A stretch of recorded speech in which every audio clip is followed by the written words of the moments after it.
100 testimonies on our honesty, speed and excellent communication, making your legal matter simple, easy and stress-free.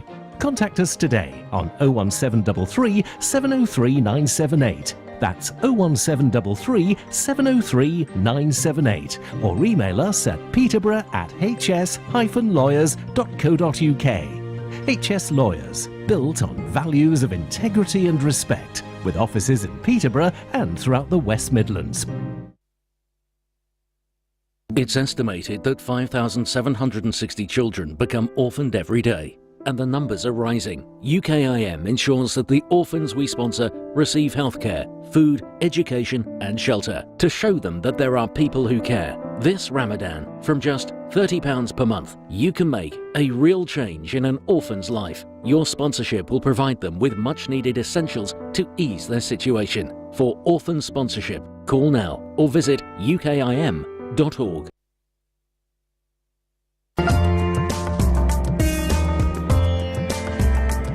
Where can you get high quality and low prices?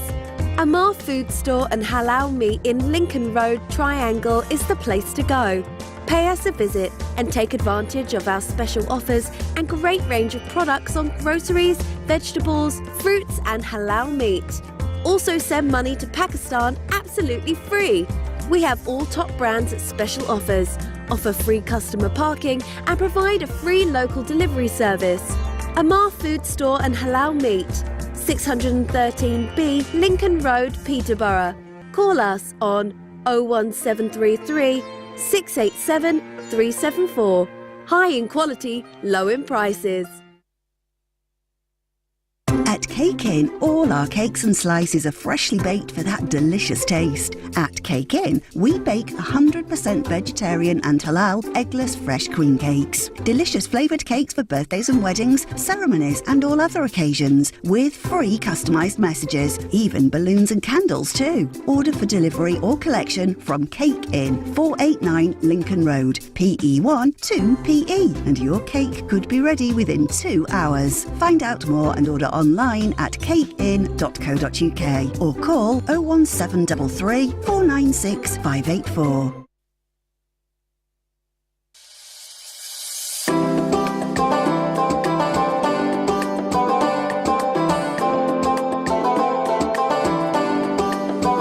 Find us on Facebook at Salam Radio. Hi, thank you for tuning in to Winning Women on Salam Radio 106.2 FM with your host Iram Shah. If you're listening on the live stream, comment below, or if you're listening to the replay, comment replay. If you're listening for the first time, thank you for joining us. Winning Women is a show that champions female entrepreneurs, and this month we are honouring Black History Month by showcasing women of colour. So every week I bring to you a new female entrepreneur, and this week we have finance expert Esther Bangora. Let's welcome Esther. Hello. Can't quite hear Esther. We're just going to try and get her to come on and so we can hear her. So just whilst we're doing that, I'm just going to read out the call numbers. So you can call us on 01733 602 133, text us on 074 11 191062. We're just going to double check. We can see our guest Esther, but we cannot hear her. So we're just waiting for her to come on live. So just one second. Whilst we're doing that, we may need to just play. In fact, whilst we're just going to find some music to play. Oh, I think we can hear her. Esther, are you there? Hello? I am. Yes, we can hear Esther. Yes? Yes, Esther's on live. Hello, how are you? Oh, we lost her again. We've lost her again. Okay, so if you're on the Facebook live stream, you can comment under the video. If you're on the YouTube, you can watch us, you can listen to us. Okay, we've lost Esther. We're just going to try and sort out our technical problems. Just give us a few minutes. Let me see what I can do. Get some music on for you whilst we're waiting. Right, oh dear, lost that as well. Okay, so we're just going to get some music on whilst we're waiting. Right.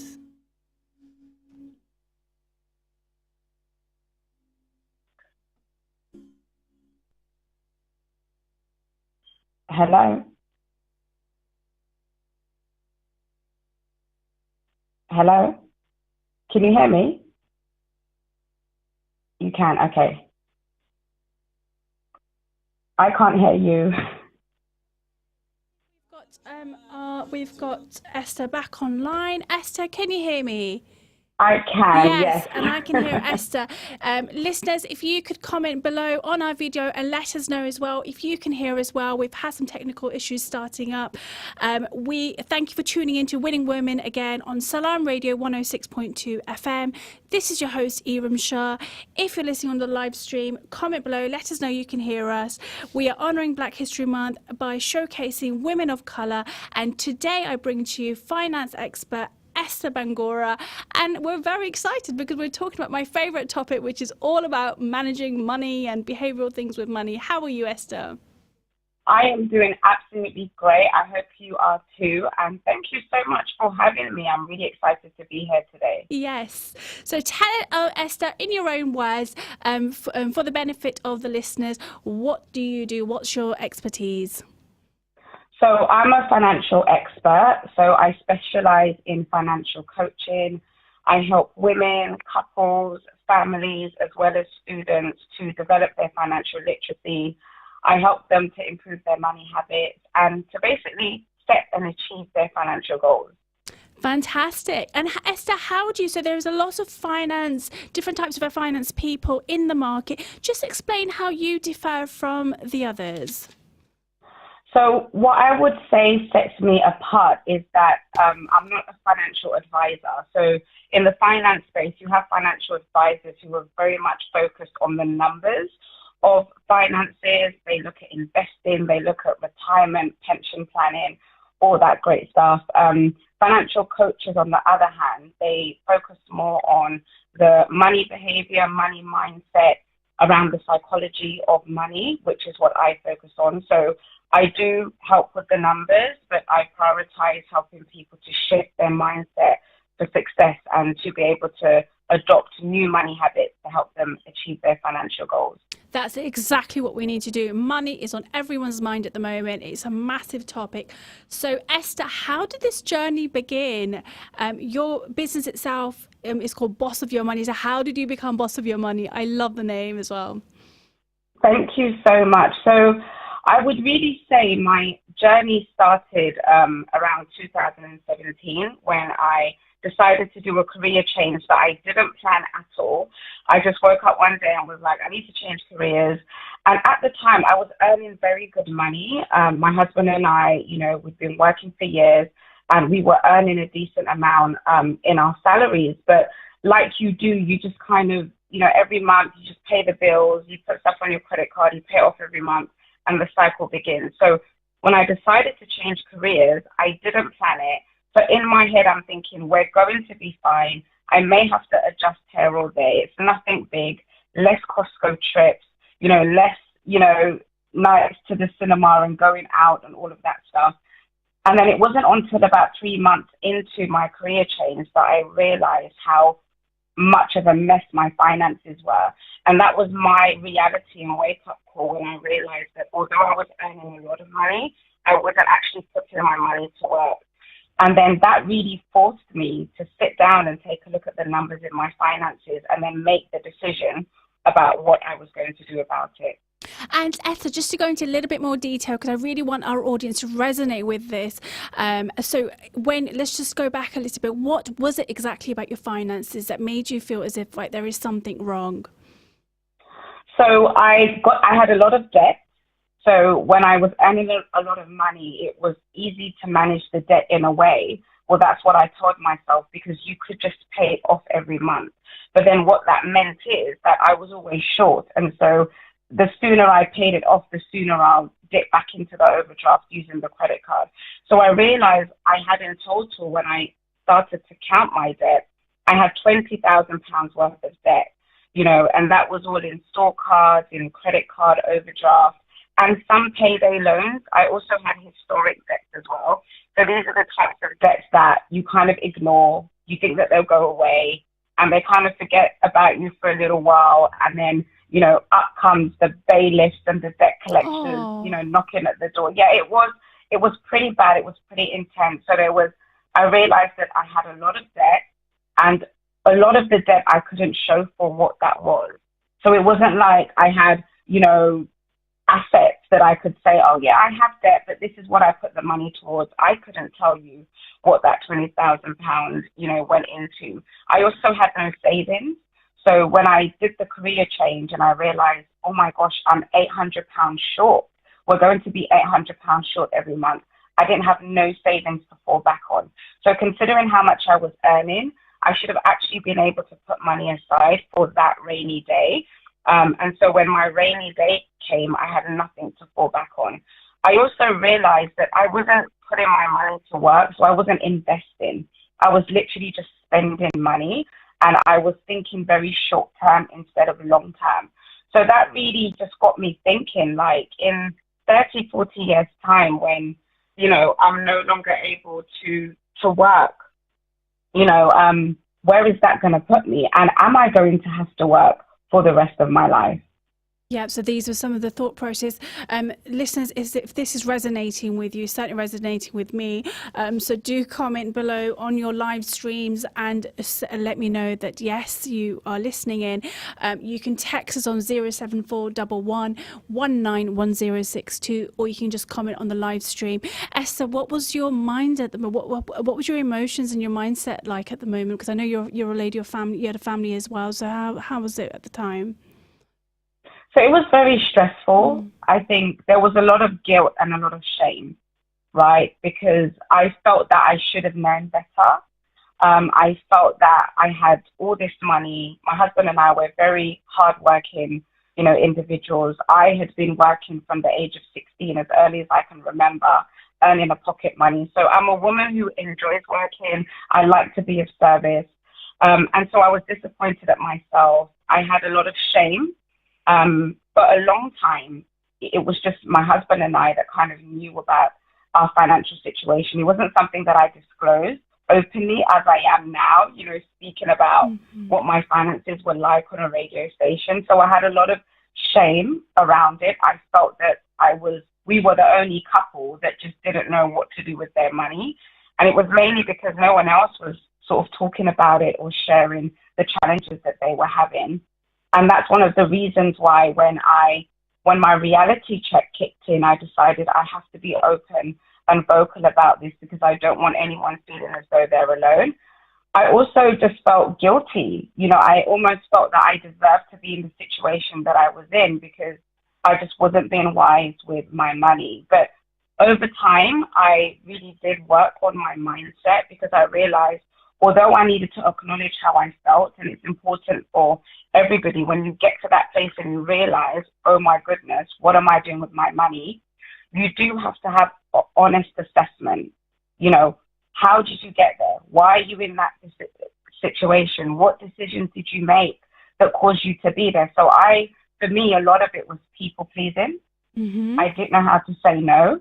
I'm a Black African woman. Yeah. I'm an immigrant. I have family back home that I support. So in my budget, there's going to be a few roles of send money to this family, send money to that family, where maybe some of my other friends, you know, they don't have family back home that they have to look after. So they have more money to save and invest. So trying to keep up with the Jones was another thing. So me trying to keep up with my friends, not knowing where they were getting their money from. They could be getting money from family. They could be earning more than me. It could be debt, but trying to keep up with the Jones. So really just owning, you know, how I got to where I was, and then being like, okay, so what's going to change? Because a lot of the time we try to change our situation without changing ourselves. Yes. And actually, you know, we're the common factor in the situation. So I then identified, you know, what I needed to change in order to get to where I wanted to be.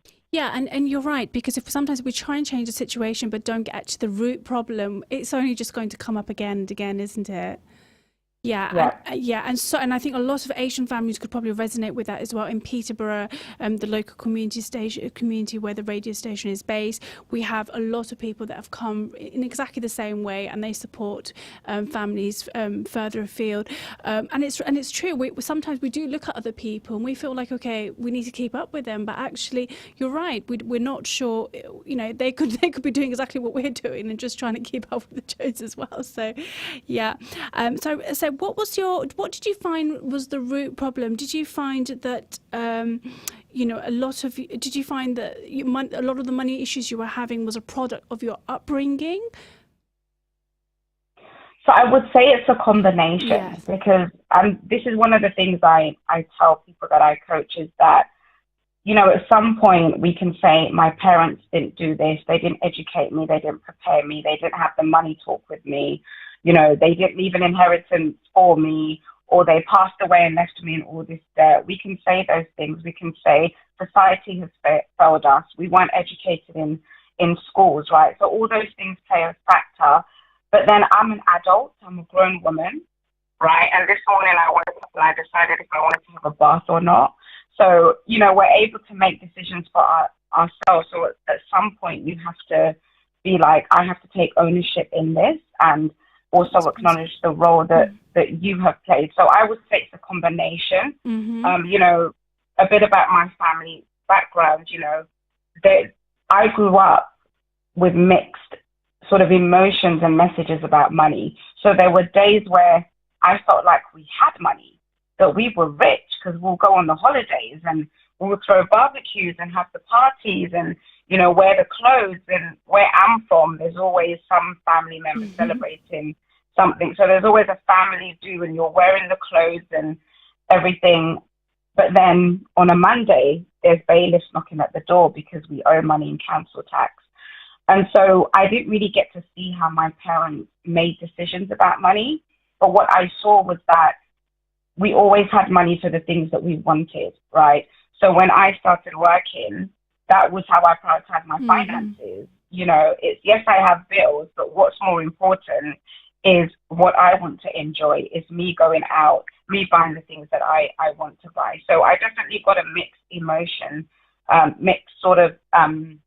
emotions about money.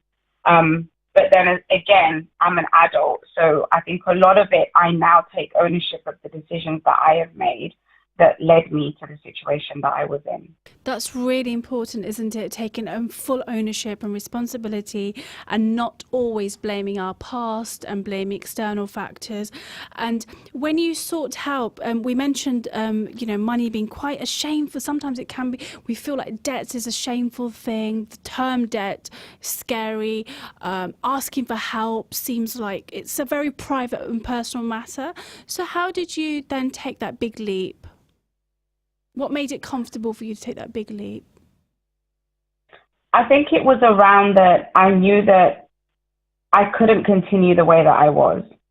It was just that whole thing of where, if this is how my life is going to be, this is not the kind of life that I want, right? So I knew that I didn't want to continue the way I was. I knew that I wanted better for myself.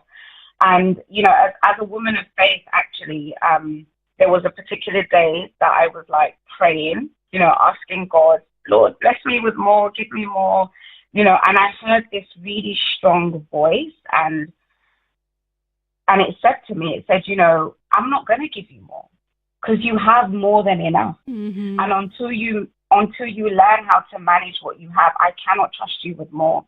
And that was actually the other part of my wake-up call, was realizing that, you know, I have been given these gifts. I have the gift to be able to work and earn money. A lot of people have gifts, but they don't have the opportunity to earn money, or they don't even have the gift to be able to earn money. And I have a gift to earn money and have money, obtain it, and I'm not managing it well.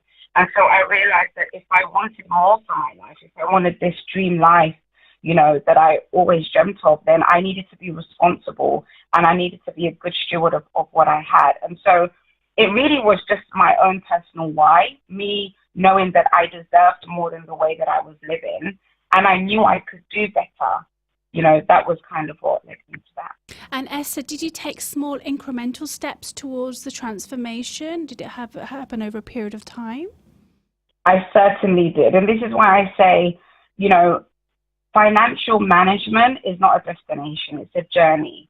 There's no end point, there's no end goal. You evolve. So even now, I'm still on my journey. You know, like I know that there's people out there that they're like, I've made it, I'm a millionaire. I do not have £1 million in my bank account. I have a mortgage that I'm paying off.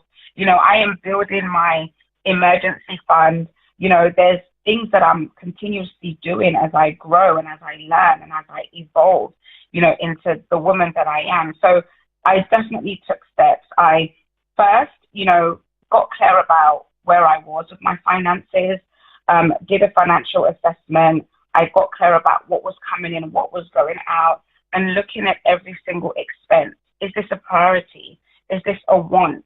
Is this something that's important to my goal now? I also got clear about my goals and what I wanted to achieve. And I broke those down into short-term, medium-term, and long-term goals.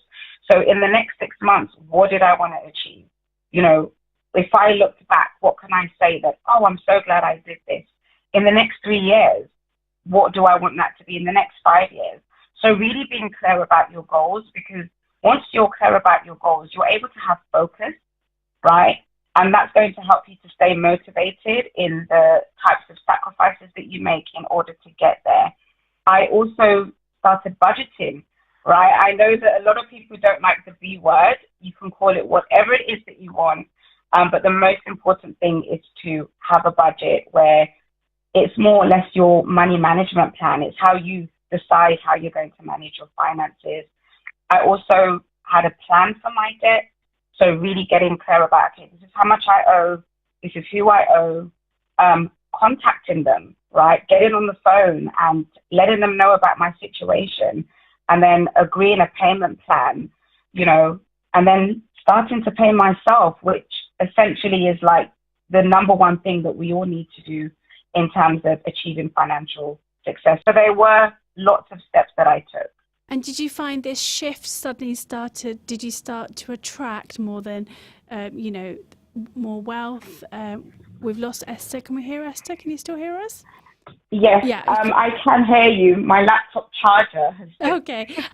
So how did this shift in this transformation, how did this help you attract more? So it definitely helped in that. I think once I got clear about what I wanted and what my goals were, it helped me to not stretch my money so thin, right? So the first thing I needed to do was get a hold of my spending. That was the first thing, right?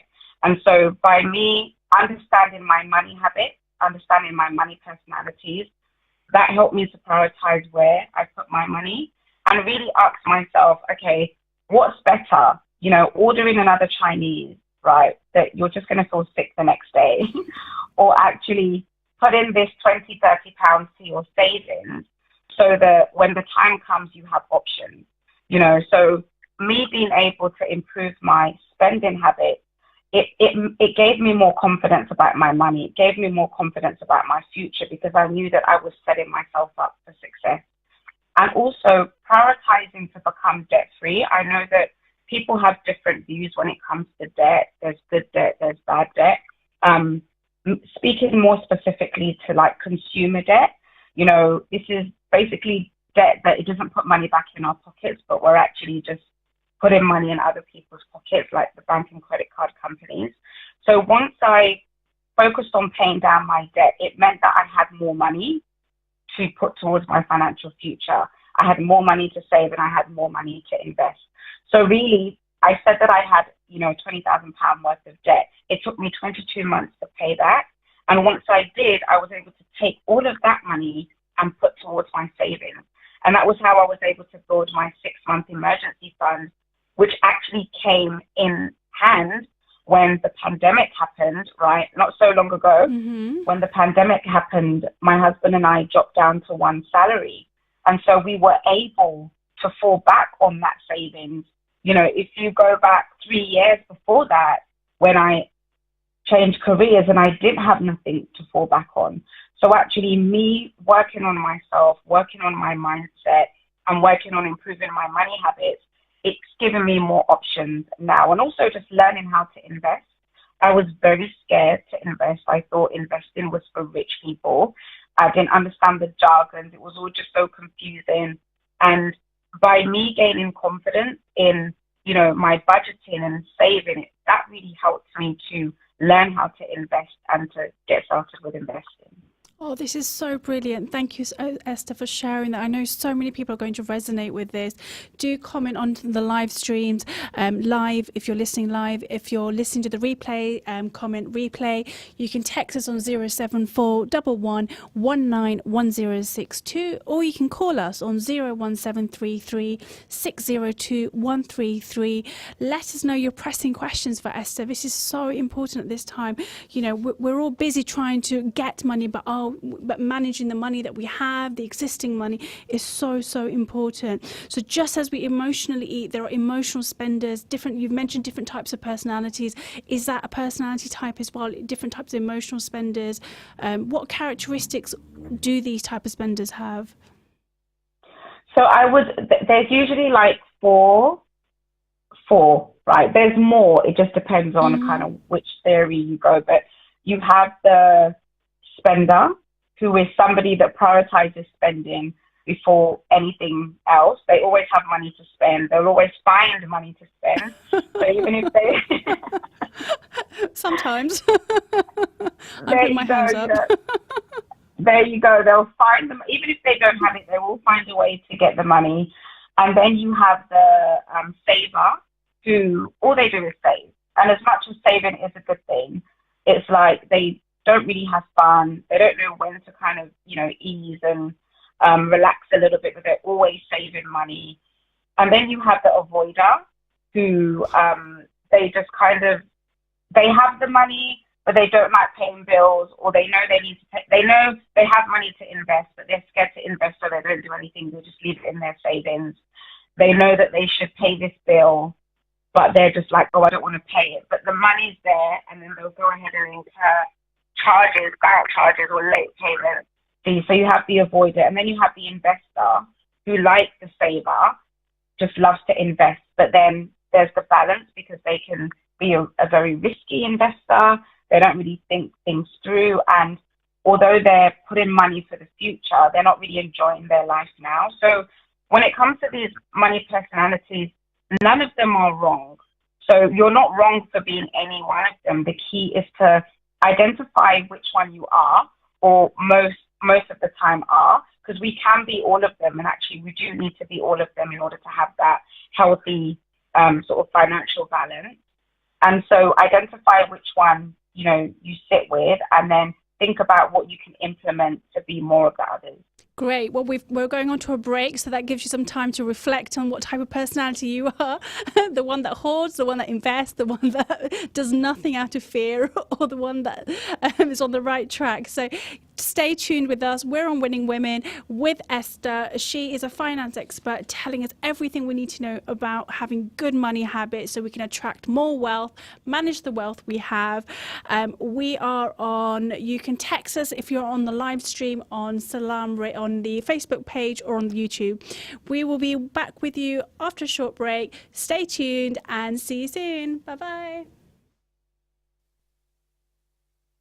Stay tuned to Salam Radio after this short ad break. Catastrophic floods in Pakistan have affected the lives of over 33 million people. The death toll is rising, and the government has declared a national emergency. Our teams are reaching the areas worst hit with emergency food and humanitarian assistance. As the situation worsens, the people of Pakistan desperately need your support. Donate today by visiting muslimhands.org.uk.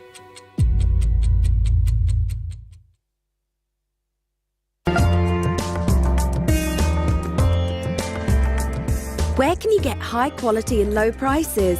Amar Food Store and Halal Meat in Lincoln Road, Triangle is the place to go.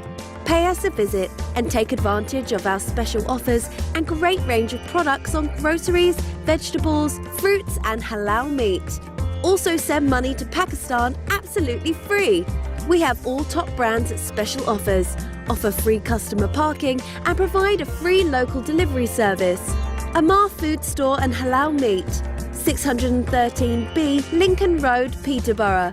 Call us on 01733 687 374. High in quality, low in prices.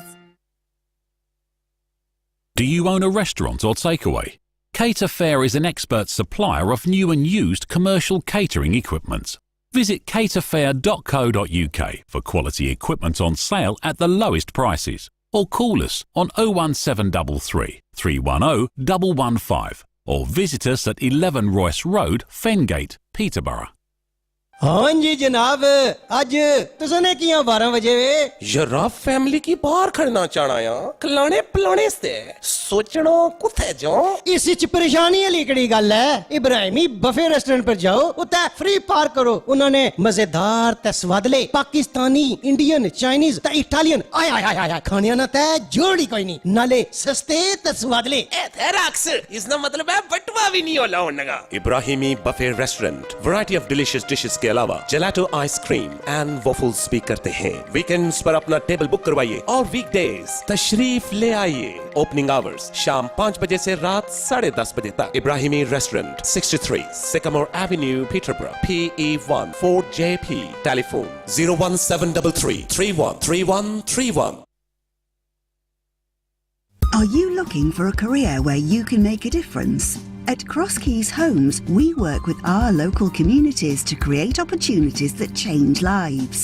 We're looking for enthusiastic, talented people to join our team, from apprenticeships to senior management positions. Cross Keys Homes can support your development while you enjoy great employee benefits. There are so many opportunities for you to shine. Apply to join the Cross Keys Homes team at crosskeyshomes.co.uk.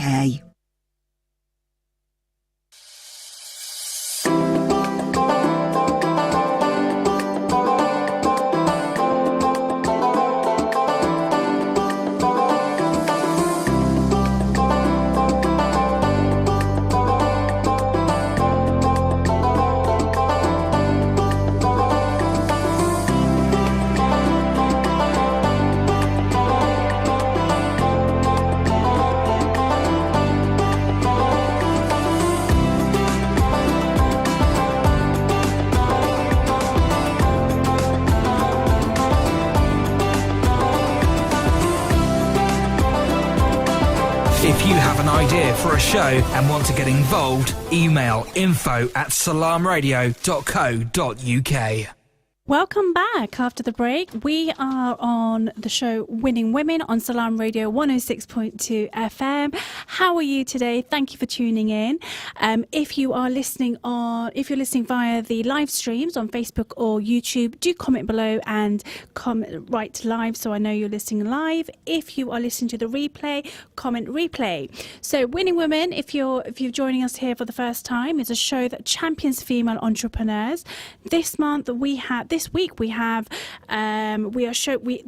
have with us Esther Bangora, a finance expert. Just before the break, we were touching on the different types of personalities in terms of your way of spending.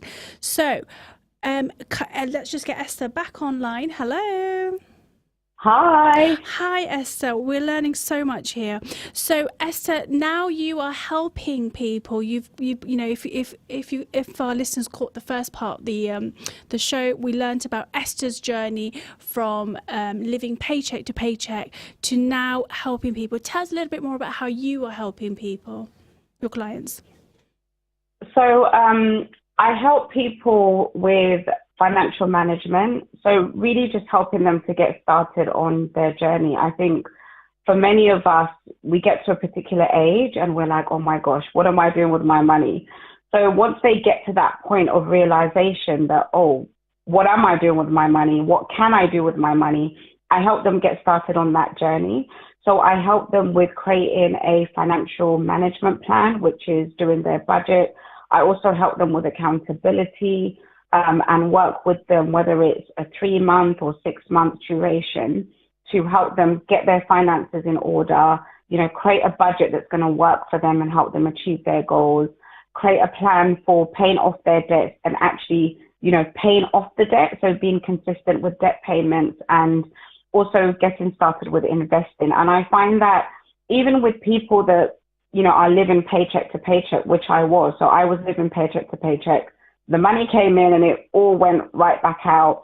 Once they get on this journey, they actually start to become more creative about, financial management. And so if they were in a place where they're not able to save, they actually are able to start saving, whether that's through making cuts or whether that's through, increasing their income or starting a side hustle. So that's, in a nutshell, how I help my clients. That's brilliant. So you help your clients increase their income as well by learning how to save and giving them different ideas. So talk us through some of those tips.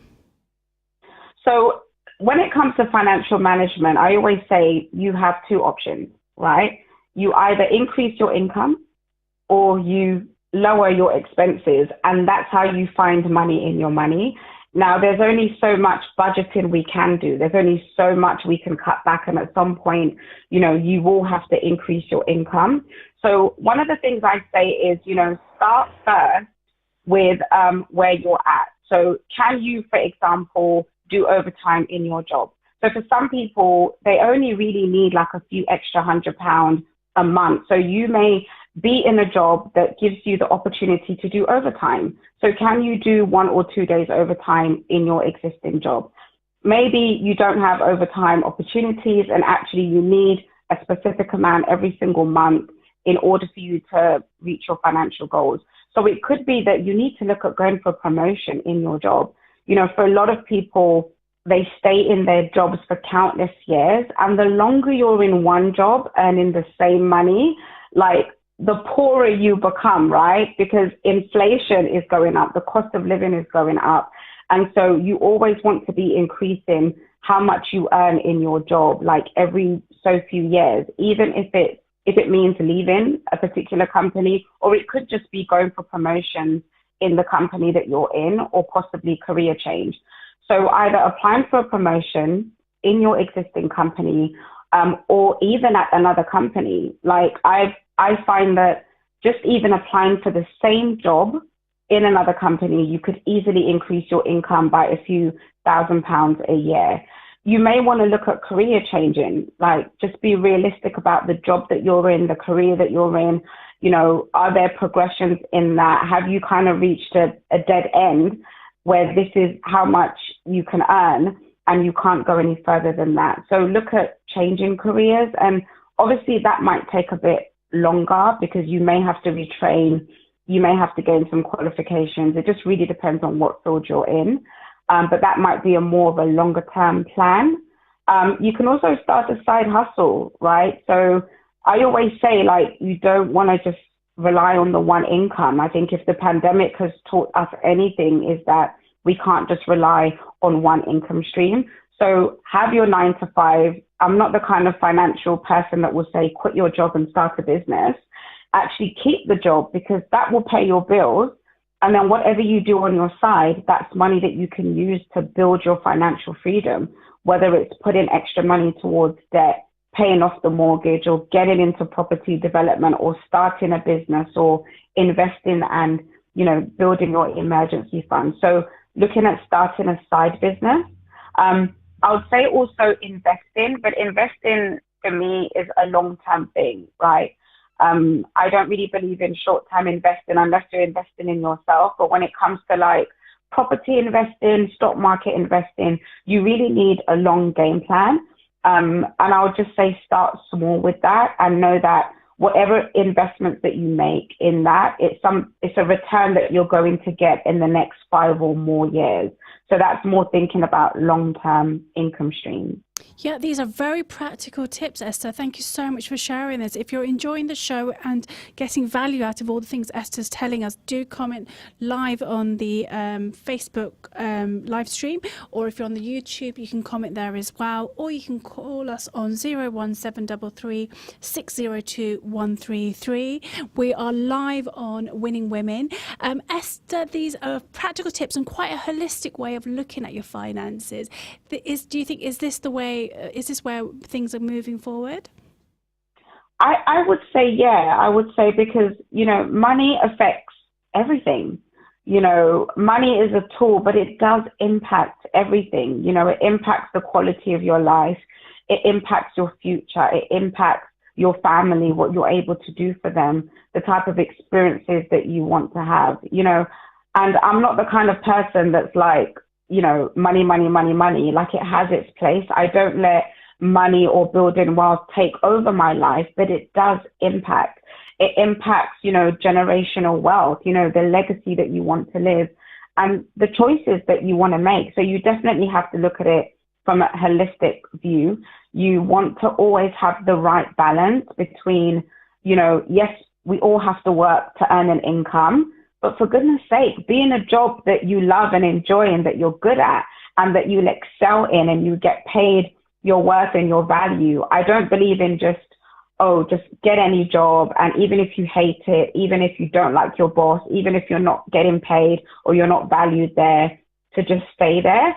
Don't just quit it, but have a plan to be in a job where you can excel, where you feel that you're really making a difference and you have significance, and that you're valued and that you're being paid well. So be in a job that you enjoy, that you thrive in and can get paid well. And also have fun, make space in your budget to do the things that you love doing. I love going to the cinema. I love eating out. I always say when I become a millionaire, I will have a full-time Thai chef that lives in my home. Why not? There you go. So just make room, in your finances to enjoy the things that you like to enjoy. I have seen families where, one child grew up with the family having money and another child growing up when the family didn't have money. And both kids, they have totally different perspective on life, totally different upbringing, so really make space to enjoy your money and don't just live for now. Also think about the future. Whether we want to grow older or not, we are going to be 60 at some point, right? We are going to be 70. And do you want to still continue to work? What kind of life do you want to have at that point, and start to plan that now? Yeah, these are very thought-provoking questions, Esther. Listeners, you are listening to the Winning Women show on Salam Radio 106.2 FM. This is your host, Iram Shah. Comment below on the live streams if you are listening live, and if you're listening to the replay, comment replay. So what knowledge and skills do you equip your clients with so that they can gain that financial control? So do you mind asking that question again? Yes. What knowledge and skills do you equip your clients with so that they can gain financial control? So I would say the first thing is just time, right? Because I think people just get too busy. It's one of the challenges that people have when it comes to managing their finances is making time. So the first thing I like to equip them with is, have a money day. That's what I call it. Have a money day. Fantastic. So set aside a day in the week where you can just sit down and you can go through your bank statements. You can write out your money management plan. You review your goals. You remind yourself of your why. You kind of review what your mindset has been like around money. So equipping them with just time management skills, how to juggle life and also managing their finances. And the thing is, it doesn't have to be like another thing. This is just something that you can spend 5 minutes a day doing to stay on top of your finances. But also budgeting skills is really important, just how to make decisions around, how you spend money. I always say that your budget is just the plan. Like, your money does what you tell it to do.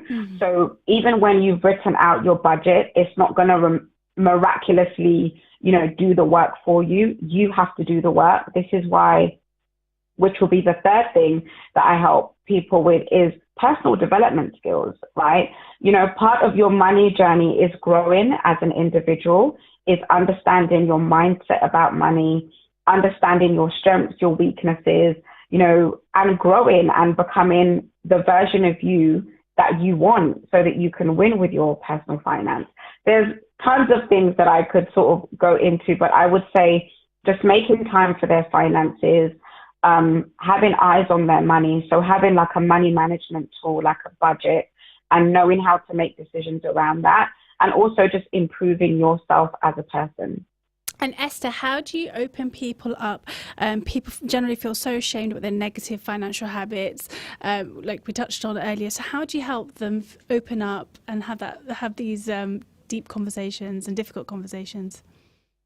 Yeah, and it is really difficult. Like I don't, although I'm speaking so openly, like it is really difficult. And so what I do is I just start with being open. Like I am, on this radio show, just being open and sharing, my mistakes, the lessons that I've learned, the emotions I felt around it, and some of the things that I did to overcome that. So I would say, and that's one of the reasons why a lot of my clients work with me, is because I'm open and they can relate. It's like, oh my gosh, she's saying what I've been thinking, or she's had that experience. I'm not the type of financial coach that's come from old money, or whose, family has lots of money and I've not gone through hardship. And so, just me being relatable helps people to open up to me, and also them seeing that there's hope, right? There's no financial mistake, I don't believe, anyway, that you can't overcome. There's no amount of debt that you cannot pay off if you wanted to. It doesn't matter if it's, I've had clients who have had, debts in the 100K, right? And they're on their road to becoming, debt free. And how has your coaching services, how has that helped your clients? Can you give us some examples of how you've helped clients? Yeah, I can give you tons of stories. And I think for me as a coach, this is where I get the buzz and personal satisfaction, is when my clients share with me their wins and how they've achieved their goals. So, and I'm going to give you two extremes. It could be as little as, I have been able to save £100 consistently for the past 3 months. Someone who never saved in their life, someone who doesn't manage their finances well, who is now able to save, like that is a big win. Absolutely. To somebody who had, £30,000 worth of debt, and has been able to reduce that. And sometimes it's not always they paid 30,000, because there's lots of creative ways of paying off debt. I help my clients also get debts written off. I also help them, whether it's to do a debt settlement, but also educate them around the impact of, if you went this route, this is how it would impact you, as opposed to if you did this. And it's not about me telling people what to do. It's literally just letting them know what their options are, and then guiding them and supporting them in making a decision that works well for them. So how I pay my debt isn't how you will pay your debt, or how somebody else will pay their debt. And I've also helped my clients buy their homes. Wow. So a recent client of mine, who they had their first session with me back in 2018, when I just started, and they've just now bought their house, and they closed on, I think it was Monday they closed. Brilliant. On the house. They completed on the house, and they've bought their first home.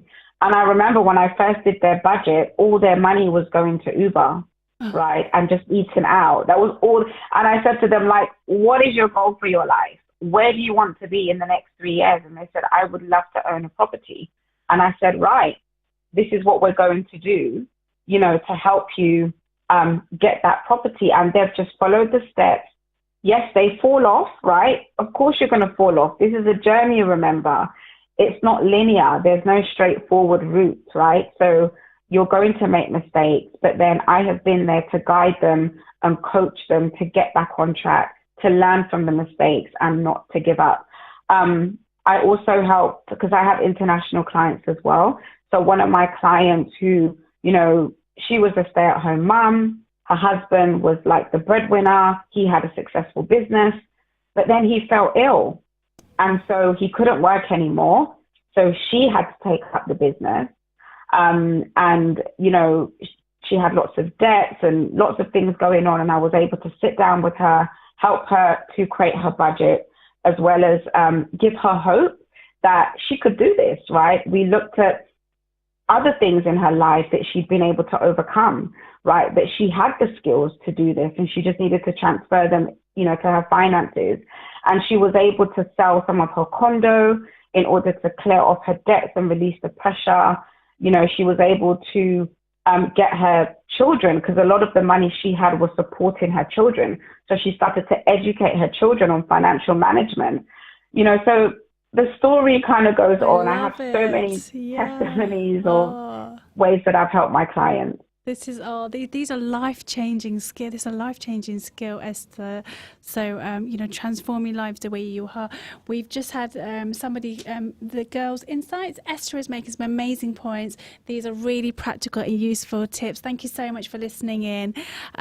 Do comment below on the live stream on Facebook and YouTube. We've got less than 10 minutes left on the show, and would love to hear from you, Esther. What sort of I mean, this is amazing, just hearing about all your client stories. In general, though, what do you think exasperates our money problems? Do you mind asking the question again? Yeah, please? sorry, is it my speak? What exasperates our money problems? I think... It makes it worse. I think when we don't have a plan for it, right, we just don't have a plan because we're not really prepared, I don't think, as much as we should be. I think we go to school, you go to secondary school, you do your GCSEs, you do your A-levels, you go to uni, you graduate, you get a job. No one actually prepares us to think about, okay, once you have that job, what are you going to do with the money that you know you earn? So we just fall into paying bills and then just trying to enjoy our money because we've been broke students for like however many years, you know. So I think just having a plan, not having a plan makes it worse. And I think as well, just people not really wanting to make the short-term sacrifices. Yeah. Like I think sometimes we feel, oh, but if I say no, then it means that I will never be able, you know, whereas actually, no, if you say no now, it means that you're going to be able to say yes forever. So I think not being willing to make the short-term sacrifices that would actually help us to achieve our financial goals. I think the final bit as well is we stretch our money too thin and we don't really try and increase our income. We have too many goals that we're working on. So I think just being focused about what goal you want to achieve within a period of time and just doubling down on that goal. I personally only work on 3 financial goals at a time. And even at that, like I tend to focus the majority of my money on one thing. So right now for me, it's just building my savings back up again. So I pay my bills, I have money set aside, you know, as a fund pot, and then everything goes into savings. And then once I achieve that between now and March, I then can start building up my investments again and probably treat myself to a holiday or 2 for the summer. So yeah, just having a plan, not stretching your money too thin, and all the others I mentioned. Esther, there is so much value that you're giving. How can people connect with you and find out a little bit more about your services? So you can find me at bossofmymoney.com. You can also find out about my coaching services at esterbangora.com. I hang out on Instagram, so if you're there, come and say hello, let's connect. And I also have a podcast that you can listen to called Boss of My Money. And Esther, this name is very empowering, Boss of My Money. How does it feel when you look back at where you've come from? How did you come up with that name? So that name, actually, when I started blogging, I asked myself, okay, what is it that you want to be with your money? And it just kept coming, you know, I want to be the boss of my money. I want to be in control. I don't want my money to control me. I don't want bills to control me. I want to have options. And actually being the boss of your money is going to be different for everybody. So I would love to throw the question, back to the listeners, what does being boss of your money mean to you? Does it mean just being able to be in control, to have disposable income left? Is it being debt free? Is it being able to save? Is it investing? Is it passing a legacy onto your family? Is it just being able to have guilt-free money that you can enjoy every month without feeling guilty? So for me, being boss of my money is about having options. I always want to have options in life. When I have children, I want to decide for myself if I want to stay home for 2, 3 years or 5 years with them, right? Without feeling the pressure of going back to work. I want to decide when I want to retire. I want to decide if I want to take 6 months off work and just travel the world. Yeah, and Esther, do you know what I love about you is the fact that you're very multidimensional. There's cultural influences, so many things, supporting family, back where you're from. You said you're a lady of faith as well, so a lot of, your thought processes would be framed by that as well. And so many of us listeners, and I resonate with, and a woman as well. So a woman on a mission to become boss of your money. And actually, that's how I started my own entrepreneurial journey. I came, I didn't prepare for a crisis of being a divorce, so I didn't prepare for the crisis. And when the crisis happened, then I realized, well, actually, I haven't got anything to show for myself, and I need to do something on my terms, become financially independent. I've always been dependent on, the men around me, because we've come from a culture where we are provided for, and that's great. I think men should be providing and women should be receiving, but it's so important to have our own financial pot. So that's actually what started my own journey, and I'm still on that journey. So I really resonate with you as, as a woman in colour, and, faith for me has been a massive influence, because it's really helped console me when I'm feeling down. I've learned to show gratitude for the money that I have, just in the same way that you mentioned earlier. What would you say to some of that? I just think that's just such an amazing journey, and I just want to say well done for just really giving yourself that, and you are an absolute inspiration to all women. And I just think, imagine a world where women, they care about their finances, they want to be providers and they want to be financially, independent. I just think, what kind of world would this be? It would be a better world, right? It would be such a better world. And I just want to say well done to you for all the things that you've achieved, because it's not just for you. Just your story alone, it gives women hope, right? It shows them that you can recover after any crisis that we face, right? And that it's never too late, because, you hear women say, it's too late for me, or I have children, it's too late, or I'm this age, it's too late, or it's never too late. You just need to have the desire, and you have to just be willing to do the work. And with those two things, there's nothing that you cannot achieve. And not just to the women, but to anybody. There's nothing that we cannot achieve once we put our mind to it and once we're willing to do the work. Thank you so much, Esther. We're on our last 30 seconds. Can you give us a positive, leave us with something positive and,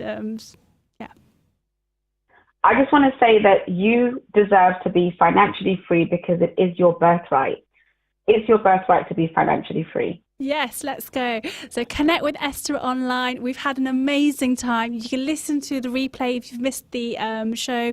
I'll put it on my timeline. Connect with me as well. I'm Iram Shah, host of Winning Women, a female entrepreneur here in Peterborough, helping people buy houses, invest their money. So Esther and I are going to definitely stay in touch, and we've got lots that we get on with. I shall see you not next week, in fact, the week after, and on Winning Women, 102.8 FM. Take care. Bye-bye. 106.2 FM. Stay tuned to Salam Radio after this short ad break.